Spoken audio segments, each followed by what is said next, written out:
একটা মানুষের জন্য তোমরা কি না করেছ বিগত 5 বছর। একটা মানুষের জিকির যা করছো, এতটা জিকির যদি আল্লাহর করতে, তোমাদের জন্য আল্লাহর জান্নাত ওয়াজিব হয়ে যেত। যেখানে যা পাইছে সব বঙ্গবন্ধু।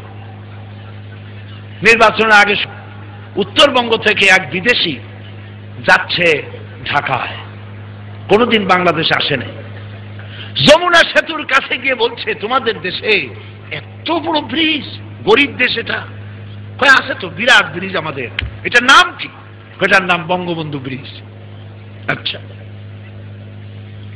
ঢাকা শহরে প্রবেশ করে গুলিস্তানের মোড়ে বিরাট বিরাট বিল্ডিং দেখে অবাক হয়ে গেছে। এই জায়গার নাম কি? এই জায়গার নাম বঙ্গবন্ধু এভিনিউ। পিছনে ফ্লাড লাইট জ্বলতেছে রাতের আধারে, এত লাইট জ্বলে। এই জায়গার নাম কি? এটার নাম বঙ্গবন্ধু স্টেডিয়াম। আচ্ছা, রাতের বেলায় ওখানে হয় কি? এখানে বঙ্গবন্ধু গোল্ড কাপ টুর্নামেন্ট হচ্ছে।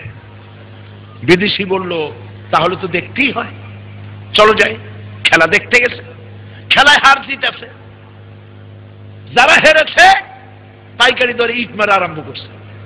বিদেশির কপাল খারাপ, এক ইট এসে পড়ছে মাথায়, জায়গায় বেহুশ। 2 ঘন্টা পর হুশ আসার পর জিজ্ঞেস করলো, ভাই আমি কোথায়? কয় বঙ্গবন্ধু হাসপাতালে।